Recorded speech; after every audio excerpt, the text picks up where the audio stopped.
Aujourd'hui, on plonge dans un sujet assez vertigineux. On va décortiquer une théorie philosophique audacieuse, une vision complètement nouvelle de la réalité, de la conscience et du sens. Alors, il faut bien s'accrocher parce qu'on va explorer une géométrie où les défauts ne sont pas du tout des erreurs, mais bien le moteur de l'existence. Allez, pour commencer, partons d'un problème bien de notre époque. On a des intelligences artificielles qui font des choses incroyables, c'est vrai. Mais elles font aussi des erreurs très bizarres, ce qu'on appelle des hallucinations. On a l'impression qu'elles miment la compréhension, mais qu'elles ne comprennent jamais vraiment.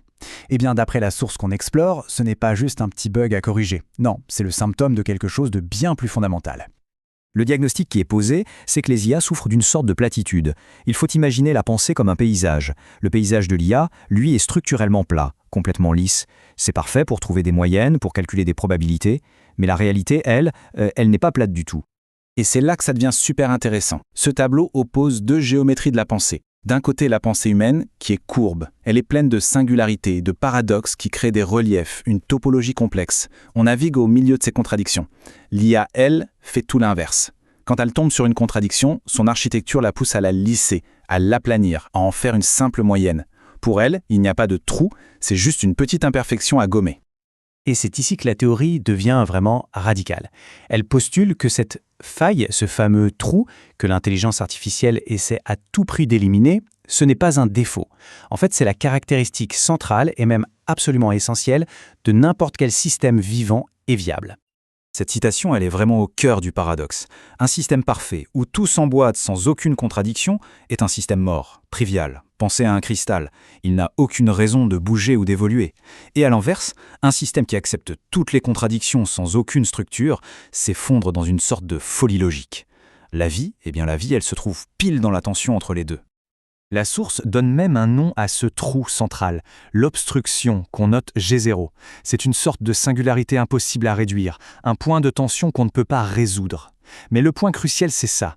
Au lieu de voir ce G0 comme un problème, cette théorie le voit comme le moteur. C'est justement parce que le système ne peut pas se refermer parfaitement sur lui-même qu'il est obligé de bouger, de penser, de vivre. Alors comment est-ce qu'un système vit avec cette faille? Il ne reste pas là, immobile à la regarder? Non. Il est engagé dans un processus dynamique constant pour naviguer autour de ce trou central. Et ce processus est décrit par 4 mouvements fondamentaux, qu'on appelle les 4 gestes. Et voilà le cycle EMPR, le véritable moteur de tout système viable. L'émergence, ça génère de la nouveauté. La mémoire, ça la stabilise, ça la garde. La propagation, ça essaye de l'appliquer partout. Et inévitablement, on tombe sur un os, le résidu. Ce qui ne colle pas, ce qui résiste. Et ce résidu, loin d'être un échec, c'est précisément ce qui va relancer tout le cycle et forcer une nouvelle phase d'émergence. C'est une boucle de création qui ne s'arrête jamais. Maintenant attention, parce que là, on change complètement d'échelle. La théorie ne s'arrête pas du tout à la pensée ou à la biologie. Elle étend ce même cycle EMPR à l'échelle de l'univers pour construire absolument tout. Ce tableau illustre l'ambition folle de cette théorie. Ce qu'il postule, c'est que les particules fondamentales de la physique ne sont pas des briques élémentaires, mais le résultat des interactions entre ces 4 gestes abstraits. Par exemple, une interaction entre la mémoire et la propagation, ça donnerait l'électron. Entre la propagation et le résidu, ça générerait le quark. La matière elle-même ne serait qu'une conséquence de la géométrie du sens. C'est assez vertigineux. Bon, on redescend de l'infiniment grand pour revenir à nous, à l'échelle humaine. Qu'est-ce que cette géométrie signifie pour la conscience et pour nos relations? Finalement, comment est-ce qu'on se connecte les uns aux autres? Cette phrase-là, elle est capitale. Elle retourne complètement notre idée de la connexion. Spontanément, on penserait qu'on se connecte grâce à ce qu'on a en commun, à nos savoirs partagés. Mais la théorie propose l'exact opposé. Le concept clé ici, c'est celui de résonance.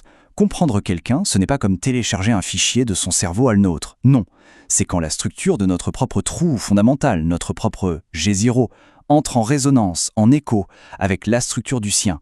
La connexion ne se fait pas sur ce qu'on sait, mais sur la manière partagée dont on est fondamentalement incomplet. Alors au final, qu'est-ce qu'on retient de cette exploration dense, on peut le dire? En fait, cette théorie nous invite à un changement total de perspective sur ce que ça veut dire exister ou être intelligent. Résumons les points clés. D'abord, être viable, ce n'est pas être parfait, c'est gérer l'imperfection de manière créative. Ensuite, la vraie intelligence, ce n'est pas de tout résoudre, mais de savoir créer et durer au cœur d'une tension qui ne se résoudra jamais. Troisièmement, l'univers tout entier, des particules jusqu'à la conscience, est une immense machine construite pour faire face à une contradiction à l'origine. Et enfin, La connexion la plus profonde qu'on puisse avoir est une résonance, non pas de nos forces, mais bien de nos failles communes. Et on termine sur cette interrogation. Et si, au fond, le but du jeu n'était pas de trouver la réponse finale, de combler le trou, ce qui, d'après la théorie, nous rendrait complètement inertes.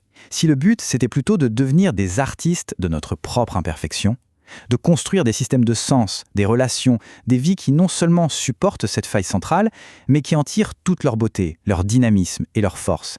C'est peut-être ça, finalement, la véritable géométrie du sens.